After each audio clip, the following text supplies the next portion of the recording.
Hello students, நாளைக்கு நம்ம எல்லாரும் எங்க போறதா பிளான் பண்ணிருக்கோம்? பிக்னிக். எஸ், பாண்டிச்சேரிக்கு நாம சுற்றுலா போக போறோம்.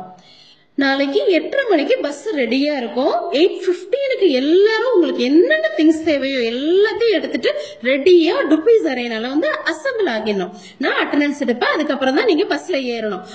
பார்க்கு பீச்சு போயிட்டு அப்படியே நம்ம ஜென்ரேட்ல இருக்கிற டுப்பீஸ் நினைவிடத்தையும் பார்த்துட்டு அவர் ஃபர்ஸ்ட் ஆரம்பிச்ச இமாக்லி ஸ்கூலுக்கு போயிட்டு அதுக்கப்புறம் அவர் பணி செய்த இடங்களான மிஷன் அச்சகம், பேராயர் இல்லம், ஜென்மராக்கினி மாதா பேராலயம் எல்லா இடத்துக்கும் போயிட்டு வருவோம். உங்களுக்கு ஏதாவது டீடைல்ஸ் வேணும்னா பக்கத்துல சிஸ்டர்ஸ் இருப்பாங்க, ஸ்டாஃப் மெம்பர்ஸ் இருப்பாங்க, கேட்டுக்கோங்க. நீங்க அமைதியாவும் பொறுப்போட நடந்துக்கணும்.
ஸ்டூடெண்ட்ஸ், நம்ம எல்லாரும் இப்போ இமாக்லேட் காங்கிரிகேஷனுடைய ஜெனரேட்டுக்கு வந்திருக்கோம்.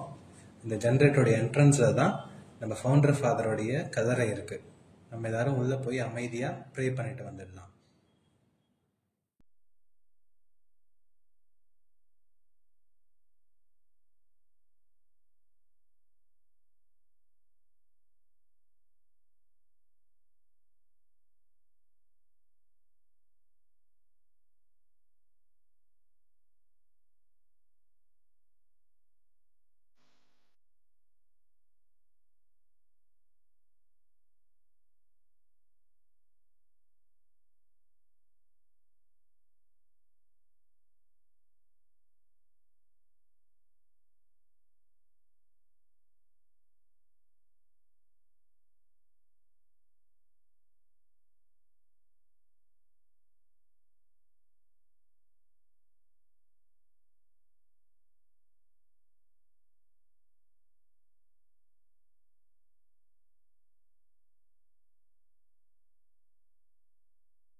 எல்லாரும் வந்துட்டீங்களாமா?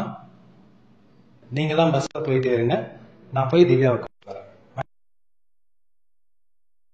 திவ்யா, வாங்க போகலாம். சார், ப்ளீஸ் சார், நான் இங்கேயே இருக்கேன். இந்த இடத்த விட்டு வர எனக்கு மனசே இல்லை. இந்த கல்லறையில் அடக்கம் செய்யப்பட்டிருப்பவர் யாரு சார்? அவரை பற்றி நான் நிறைய தெரிஞ்சுக்க ஆசைப்படுறேன். ஹெல்ப் பண்ணுங்க சார். எனக்கு கேட்கவே ரொம்ப சந்தோஷமா இருக்குமா. இவர் தான் என் சபை நிறுவனர் தந்தை இறை ஊழியர் லூயிஸ் சபீனியன் துப்பி அடிகளார். தந்தை அவர் பிரான்ஸ் நாட்டில் 1806 எத்துமே லூயி துப்புயி விக்துவான் ரெமி பெற்றோருக்கு 2வது மகவா பிறந்தார்.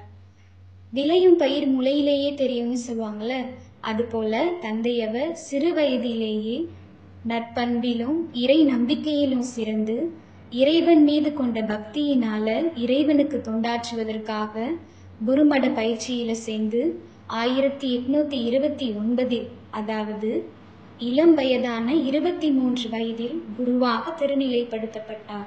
உலகெங்கும் சென்று படைப்பிற்கெல்லாம் நற்செய்தியை பறைசாற்றுங்கள் என்ற விவிலிய வார்த்தையை வாழ்வாக்க பிரான்ஸ் நாடாகிய தான் பிறந்த நாட்டை விட்டுவிட்டு கடல் வழியா 7 மாதங்கள் கப்பல் பயணம் மேற்கொண்டு, கடல் பயணம்னா என்ன சும்மாவா?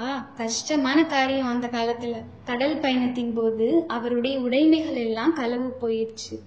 திருடியவன் யாரென்று இவர் அறிந்திருந்தும் அவனை காட்டி கொடுக்கல. ஏன்னா மன்னிப்பு என்ற மாபெரும் பண்பு அவரிடம் இயல்பிலேயே இருந்தது. அவருடைய நற்பெயருக்கு களங்கம் ஏற்படாது இருக்கணும்னு அவரது உடைமைகள் களவு போனது உண்மையே என கப்பல் தலைவனிடம் கடிதம் ஒன்று எழுதி வாங்கி கொண்டார். இப்படி அனைத்து சூழ்நிலையிலும் தன்னுடைய நற்பண்புகளை கைவிடாதவர் வெற்றிகரமாக 1832 பிப்ரவரி 9ஆம் நாள் புதுவைக்கு வந்தடைந்தார். 6 மாதங்கள் பணி செய்தார். தமிழ் மொழியை கற்கின்றார். அதன் பிறகு அப்போதைய ஆயரால் மைசூர் மிஷன் பங்கு குருவாக அனுப்பப்படுகிறார். 1832 முதல் 1840 வரை இறை தொண்டாற்றுகிறார். மீண்டும் புதுவை உயர் மறை மாவட்டத்திற்கு வருகிறார்.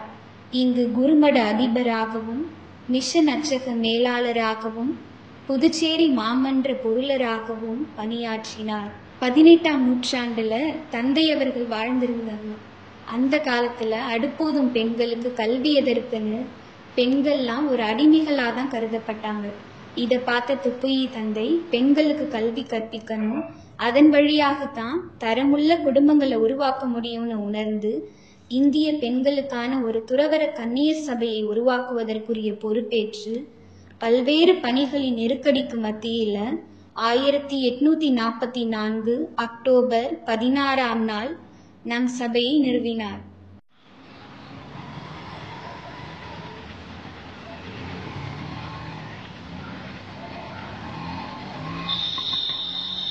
Welcome sir. Welcome students.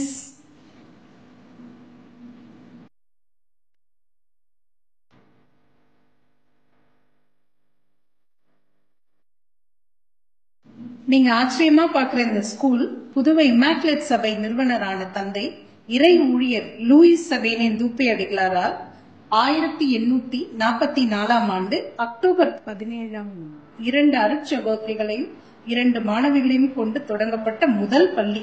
அன்று 2 மாணவர்களை கொண்டு தொடங்கின இந்த பள்ளி இன்னைக்கு விருட்சமா உலகமெங்கும் அறிவொளி வீசிக்கொண்டிருக்கிறது. அவர் வாழ்ந்த காலத்திலேயே கிராமப்புறங்கள்ல இருக்கிற மாணவிகள் படிக்கணுன்றதுக்காக 10 பள்ளிக்கூடங்களை நிறுவினார். இன்று 100க்கும் மேற்பட்ட பள்ளிக்கூடங்களை உலகமெங்கும் என் சபை அருட்சகோதரிகள் வழிநடத்திட்டு இருக்காங்க.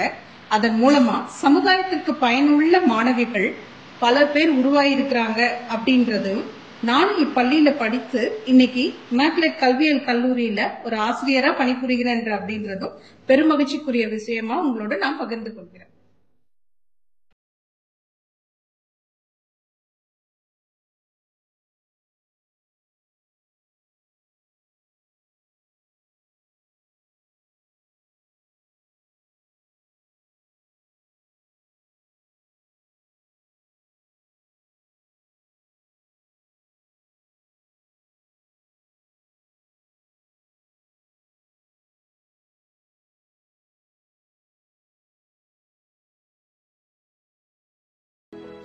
ஃபாதர், தந்தை துப்பி அடிகளார் பற்றி கொஞ்சம் சொல்லுங்க. ரொம்ப சந்தோஷமா, கட்டாயம் சொல்றேன்.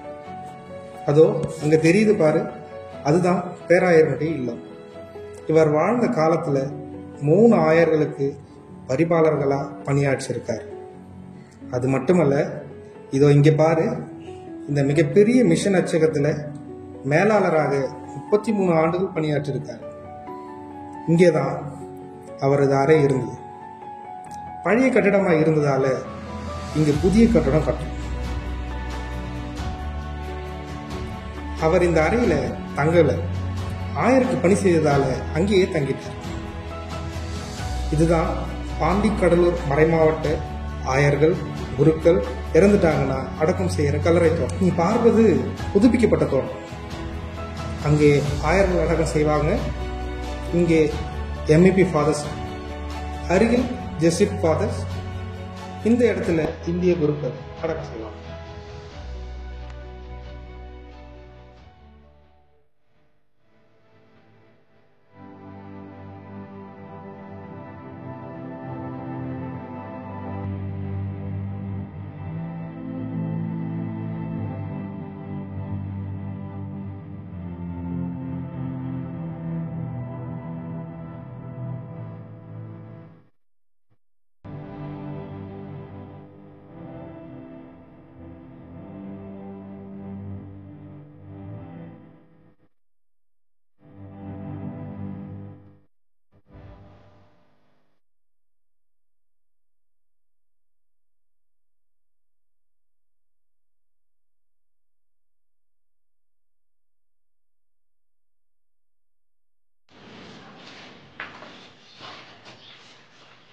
வாருங்கள் மாணவிகளே, இந்த இடத்தோட சிறப்பு என்னன்னு தெரியுமா?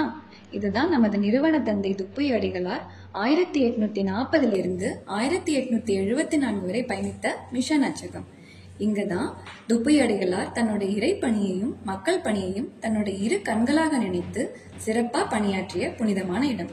இங்க அவர் சிறார்களுக்கான ஜெப புத்தகங்கள், திருமறை வளர்ச்சிக்கான புத்தகங்கள், தமிழ் மொழி வளர்ச்சிக்கான புத்தகங்கள் போன்ற 88 நூல்களை எழுதி அச்சிட்டு திரு அவையையும் மொழியையும் வளர்த்திருக்காரு. பிற மொழியில இருக்கிற 170க்கும் மேற்பட்ட நல்ல நூல்களை மொழிபெயர்த்து அச்சிட்டதோடு மொழி அகராதியையும் படைச்சிருக்காரு. இன்னைக்கு அவர் விரும்புறது என்னன்னா, நீங்களும் அவரை போல நிறைய புத்தகங்கள் வாசிக்கணும். குறிப்பா அவர் எழுதின நூல்களை படிச்சு ஆராய்ச்சி செய்யறதுக்கு வசதியாக பாக்குமுடையான்பேட்டில் துப்பை ஆவண காப்பகம் இருக்கு. அங்க சென்று படித்து பயன்பெறுங்கள். வாழ்த்துக்கள்.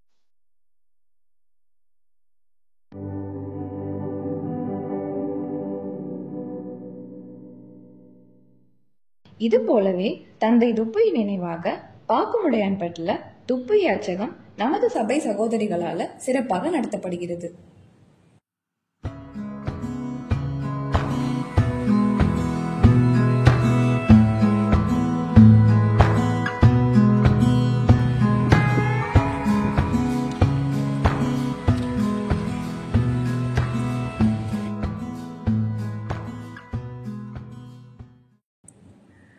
Good afternoon ma'am. தந்தை துப்பி மியூசியம் பற்றி கொஞ்சம் சொல்கிறீங்களா? இது தந்தை லூயி சவேனியன் துப்பி அவர்களின் நினைவான மியூசியம்மா. அவர் 30 ஆண்டுகள் இமாக்குலேட் சபையை வழிநடத்தி 1874 ஜூன் 4ஆம் நாள் தன் இன்னுயிர் நீத்தார். அடுத்த நாள் புதுச்சேரி மறை மாவட்ட கல்லறையில் நல்லடக்கம் செய்யப்பட்டார். இதுல ஒரு அற்புதமான விஷயம் என்னன்னாமா, 115 ஆண்டுகள் கழித்து கல்லறை புதுப்பித்தலுக்காக தோண்டிய போது தந்தையின் உடலில் இருந்த மண்டை ஓடு, கால் கை எலும்புகள் அப்படியே இருந்ததை கண்டு எம் சபை தலைமை சகோதரிகள் வியந்து இறை புகழ் பாடி அந்த அனைத்து திருப்பண்டங்களையும் சேகரித்து தேக்கு மர பேழையில் வைத்து 1989 பாக்குமுடையான்பட்டு நிர்மலா நவகன்னியர் இல்லமாகிய இந்த இடத்தில் அடக்கம் செய்தார்கள். மீண்டும் 25 ஆண்டுகள் கழித்து கல்லறையானது இந்த இடத்திலிருந்து புதுவை சபை தலைமையகத்திற்கு மாற்றப்பட்டு அவர் புனிதர் என்பதற்கான செயல்பாடுகள் நடைபெற்றுக் கொண்டு இருக்கிறது. 2016ஆம் ஆண்டு ஏப்ரல் 4ஆம் நாள் ரோமை பேராயம் இவருக்கு இறை ஊழியர் என்ற பட்டத்தை வழங்கியுள்ளது. விரைவில் புனிதராகவும் இவர் உயர்த்தப்பட இருக்கிறார். நீங்க உங்க தேவைக்காக இவரிடம் ஜெபித்தால் இவர் இறைவனிடம் பரிந்து பேசி ஆசீரை பெற்று தருவார்.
வாங்கம்மா, உட்காருங்க. துப்பியின் ஆவணங்களை பற்றி கொஞ்சம் சொல்றீங்களா? அப்படியா? ரொம்ப மகிழ்ச்சி. வாங்க, இப்ப நம்ம அவர் நூல்கள் இருக்கிற இடத்துக்கு போகலாமா? இங்க பாருங்க, இங்க அவருடைய உருவப்படங்கள் இங்க வச்சிருக்காங்க.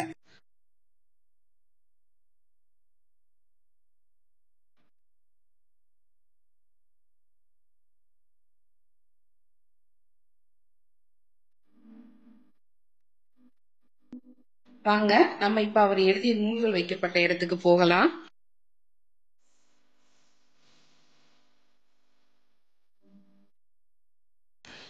இப்ப இவர் இங்கு பாருங்க, இங்கு இவருடைய ஆவணங்கள் எல்லாம் வைக்கப்பட்டிருக்கு. திவ்யா, இவங்க யாருன்னு தெரியுதா? மாதாம்மா. சபையை தோற்றுவித்த துப்பி அடிகளார் மரியன்னையின் மீது மிகுந்த அன்பும் பக்தியும் கொண்டவர். சிறு வயதிலே தன்னை பெற்ற தாயை இழந்த இவர் மரியன்னையை தனது சொந்த அன்னையாக கருதி அவர் மீது நீங்கா அன்பும் பாசமும் கொண்டு வளர்றார். எனவேதான் தான் தோற்றுவித்த சபைக்கு தேவமாதாவின் மாசற்ற திரு இருதய சபை புதுவை என பெயர் சூட்டி மகிழ்கிறார். அது மட்டும் இல்ல, தனது சபையையும் தனது அன்பு குமாரத்திகளையும் அன்னையின் பராமரிப்பில் விட்டு விடுறாரு. எத்தனை அன்பு பார்த்தாயா? திவ்யா, போட்டோவில் ஃபர்ஸ்ட் இருக்கிறார்ல, இவர் தான் எங்களது சபை நிறுவனர் தந்தை இறை ஊழியர் லூயிஸ் சவேனியன் துப்பி அடிகளார். பெண்களின் விடுதலைக்காக 1844 அக்டோபர் 16 3 சகோதரிகளை கொண்டு 4 ரூபாய் வாடகை வீட்டில் எங்களுடைய சபையை ஆரம்பித்தார். அதன் பிறகு எங்களுடைய தந்தை 30 ஆண்டுகளாக எங்களுடைய சபையை வழிநடத்தி வந்தார்.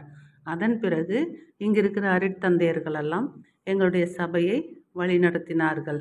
தொடர்ந்து எங்களுடைய சபை சகோதரிகளால் சபை அன்னை தேர்ந்தெடுக்கப்பட்டு எங்களுடைய சபை வழிநடத்தப்படுகிறது. அறிந்தேன் அன்பு நெறி போதித்த ஆன்ம நேயரை, தேடினேன் இறை செய்தி சொல்ல வந்த இறையாளரை,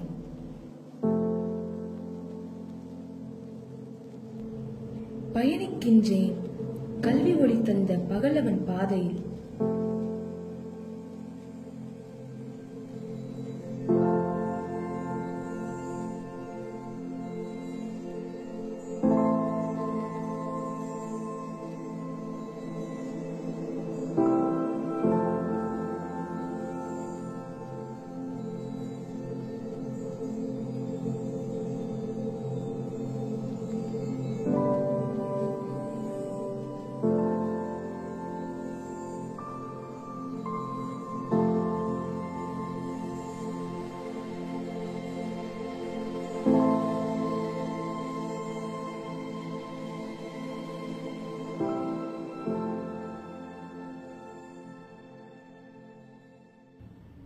உணர்ந்தேன் மனித நேயம் போற்றிய புனிதரை,